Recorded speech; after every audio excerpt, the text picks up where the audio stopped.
दोस्तों, स्वागत है आपका हमारी एक और नई वीडियो में। आज की इस वीडियो में हम लोग एक रोमांटिक ड्रामा मूवी को एक्सप्लेन करने वाले हैं। इस मूवी की शुरुआत में हम लोग एक ऐसी लड़की को देखेंगे जो कि पैसे लेकर लोगों के साथ सोती है, लेकिन एक दिन उसकी मुलाकात एक पुलिस वाले से होती है।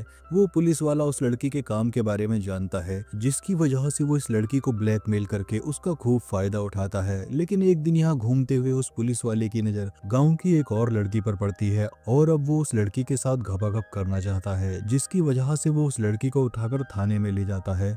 इसके बाद वो उस लड़की के साथ यहाँ क्या करता है, ये हम लोग आगे की वीडियो में देखेंगे। तो चलिए इस मूवी को शुरू करते हैं। इस मूवी की शुरुआत में हम लोग नैन्सी को देखते हैं। वो खेतों के बीच में किसी के साथ घपाघप कर रही थी। वहीं पास में उसका चाचा भी बैठा होता है। उसके पास एक डायरी थी और वो उस डायरी में क्लाइंट्स के नाम लिख रहा था। ये देखकर हम लोग समझ सकते हैं कि नैन्सी एक धंधे वाली है और उसका चाचा ही उसके लिए कस्टमर्स लाता है। अपने काम को खत्म करने के बाद ये लोग घर आते हैं। इनके घर को देखकर ऐसा लगता है जैसे ये लोग बहुत ही गरीब हैं। यहीं पर हम लोग नैन्सी की छोटी बहन और उसके अंकल के बेटे रॉकी को देखते हैं। डिनर करने के बाद नैन्सी के अंकल दारू की बोतल लेकर बाहर पीने के लिए बैठ जाते हैं और वो वहीं बैठे बैठे सारे दिन का हिसाब किताब करते हैं। तभी यहाँ पर रॉकी आता है। वो नैन्सी और अपने पिता के काम के बारे में बहुत अच्छी तरह से जानता था। इनके काम में पैसा तो था, लेकिन साथ ही साथ बहुत ही खतरा था, क्योंकि नैन्सी और उसके चाचा को बहुत सारे बदमाशों से डील करनी होती थी। रॉकी इस बात को अच्छे से समझता है, इसलिए वो अपने पिता के पास आकर उन्हें बचाव के लिए एक चाकू देता है।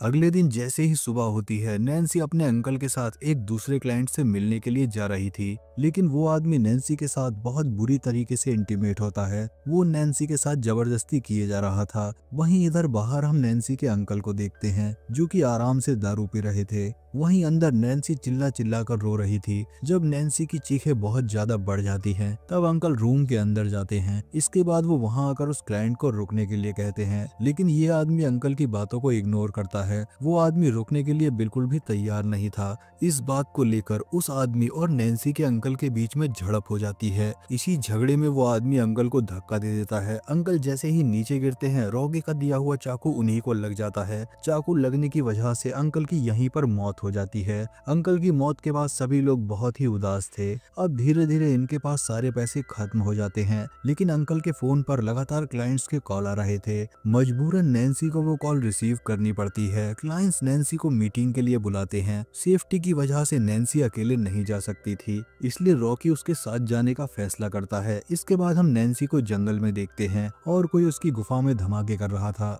वहीं इधर रॉकी थोड़ी ही दूर बैठकर हिसाब किताब लिख रहा था। सारा दिन मेहनत करने के बाद जब ये लोग अपने घर जा रहे थे, तभी नैन्सी को एक क्लाइंट के बारे में याद आता है, जो कि उसे बहुत सारा पैसा देने वाला था। इसके बाद ये दोनों उस आदमी के पास पहुंचते हैं। ये आदमी उस गांव का सरपंच होता है, जो कि गांव का सबसे अमीर आदमी था, लेकिन उसके साथ एक प्रॉब्लम थी। असल में सरपंच का बेटा गे होता है। वहीं दूसरी ओर सरपंच ये चाहता है कि उसका बेटा एक मर्द बने, और वो अपने बेटे को मर्द बनाने के लिए ही नैन्सी को मीटिंग के लिए बुलाता है। यहाँ पर सरपंच नैन्सी से कहता है कि तुम्हें मेरे बेटे के गे होने वाली बात को राज रखना होगा, जिसके बदले में तुम्हें बहुत सारे पैसे दूंगा। इसके बाद वो सरपंच के बेटे को लेकर कमरे में जाती है, लेकिन यहाँ पर वो नैन्सी के साथ इंटीमेट होने से मना कर देता है। इसके बाद ये लोग एक प्लान बनाते हैं और इस प्लान के मुताबिक नैन्सी जोर जोर से आवाज करने लगती है। नैन्सी की आवाज को सुनकर सरपंच को ऐसा लगता है जैसे कि उसका बेटा मर्द बन गया है। अब वो सरपंच से पैसे लेकर अपने घर में आ जाते हैं। धीरे धीरे नैन्सी की ये बात पूरे गांव में फैल जाती है। इसके बाद इस गांव के सारे लोग नैन्सी के साथ टपाटप करने के लिए आने लगे थे, जिसकी वजह से नैन्सी के पास बहुत सारे पैसे आ गए थे। लेकिन एक दिन पुलिस को उसके धंधे के बारे में पता चल जाता है। इसके बाद वो पुलिस ऑफिसर, जिसका नाम सैमुअल था, वो रॉकी से मिलकर अपना कमीशन फिक्स कर लेता है। साथ ही साथ सैमुअल फ्री में नैन्सी की झील में डुबकी लगाता है।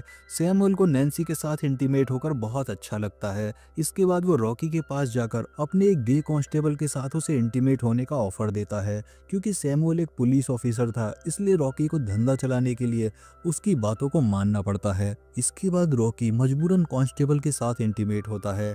अब ऐसे ही कई महीने बीत जाते हैं और अब रॉकी भी इस धंधे में आ चुका है। अब वो गांव की औरतों के साथ भी मीटिंग करता है। एक दिन जब रॉकी और नैन्सी अपने घर जा रहे थे, तभी उन्हें रास्ते में सैमुअल मिलता है। यहाँ पर सैमुअल अपना कमीशन लेकर आगे बढ़ता है। इसके बाद हम लोग नैन्सी को देखते हैं। उसकी तबीयत काफी खराब होती है। ये देखकर रॉकी दवाई लेने के लिए जाता है। इसी दौरान सैमुअल भी गांव का दौरा कर रहा था। तभी यहाँ वो एक लड़की को देखता है। वो लड़की सैमुअल को काफी पसंद आती है।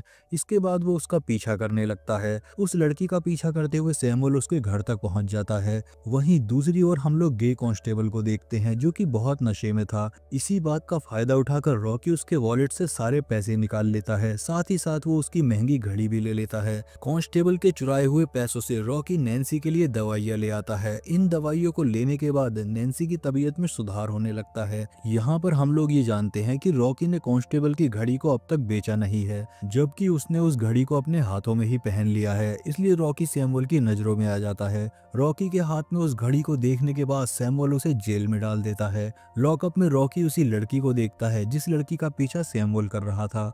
असल में उस लड़की को सैमुअल ने ही किडनैप कर लिया था, लेकिन सैमुअल ने उस लड़की को अब तक हाथ नहीं लगाया था क्योंकि सैमुअल उसके साथ जबरदस्ती नहीं करना चाहता है, बल्कि वो उसके साथ उसकी मर्जी से इंटीमेट होना चाहता है। वहीं दूसरी ओर हम लोग रॉकी के घर को देखते हैं। उसके घर के सारे पैसे खत्म हो चुके हैं और गांव के दुकानदारों ने भी नैन्सी को उधार देने से मना कर दिया है। इसके बाद हम लोग नैन्सी को देखते हैं जो कि कमजोरी की वजह से घर में ही गिर जाती है। उसकी छोटी बहन बहुत कोशिश करके उसे होश में लाती है। इधर हम लोग रॉकी को जेल में देखते हैं। यहाँ पर रॉकी जब उस लड़की से बात करता है तब वो लड़की अपना नाम अमाया बताती है। अमाया रॉकी से हेल्प मांगती है, लेकिन यहाँ रॉकी तो खुद ही जेल में बंद था, तो वो अमाया की हेल्प कैसे करे। ये दोनों अभी बातें कर ही रहे थे, तभी सैमुअल यहाँ आ जाता है।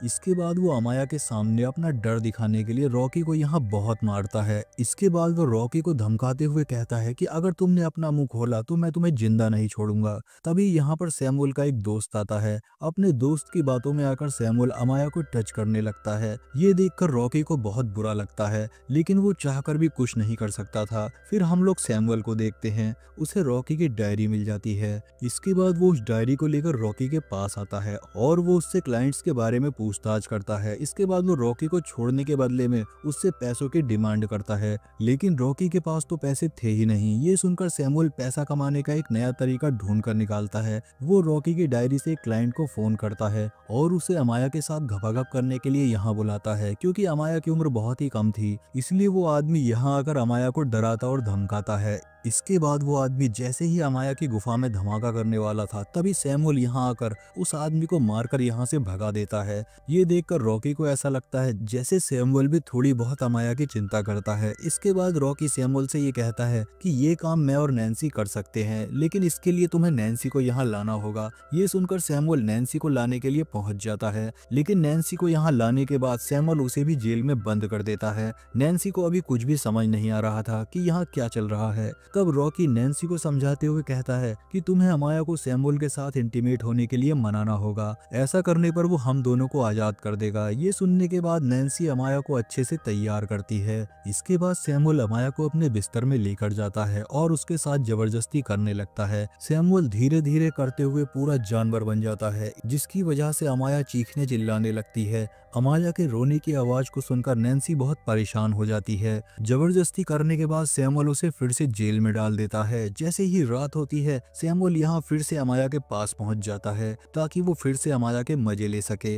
लेकिन नैन्सी यहाँ सैमुअल को समझाती है। वो सैमुअल से कहती है कि अमाया पहली बार इंटीमेट हुई है, जिसकी वजह से वो बहुत दर्द में है, इसलिए तुम अमाया को आज छोड़ दो। अगर तुम चाहो तो वही काम तुम्हारे लिए मैं कर सकती हूँ। ये सुनकर सैमुअल अमाया के सामने ही नैन्सी के साथ इंटीमेट होने लगता है। सैमुअल जब नैन्सी की गुफा में धमाके करते हुए क्लाइमेक्स तक पहुंच जाता है, तब नैन्सी एक चाकू लेकर सैमुअल का गला काट देती है। इसके बाद वो चाबियां लेकर रॉकी को आजाद करती है। तभी अमाया को भी बहुत गुस्सा आता है और वो एक रॉड सैमुअल के अंदर घुसा देती है। सैमुअल को मारकर अमाया बहुत खुश थी। सैमुअल की यहीं पर मौत हो जाती है। अब ये तीनों भागकर अपने घर पर जाते हैं और जल्दी जल्दी अपना सारा सामान लेकर यहाँ से निकल जाते हैं। इतने में ही वो कांस्टेबल भी अपनी कार लेकर यहाँ पहुँचता है, क्योंकि वो भी अपने काम को छोड़कर अपनी लाइफ को एंजॉय करना चाहता है। यहाँ एक साथ रहते हुए ये चारों लोग बहुत खुश थे। अब रॉकी अमाया के साथ रिलेशनशिप में आ जाता है और यहीं पर ये मूवी खत्म हो जाती है। दोस्तों, आपको ये मूवी कैसी लगी कमेंट्स में जरूर बताएं और वीडियो को लाइक और चैनल को सब्सक्राइब भी जरूर कर दें। मिलते हैं हमारी अगली वीडियो में।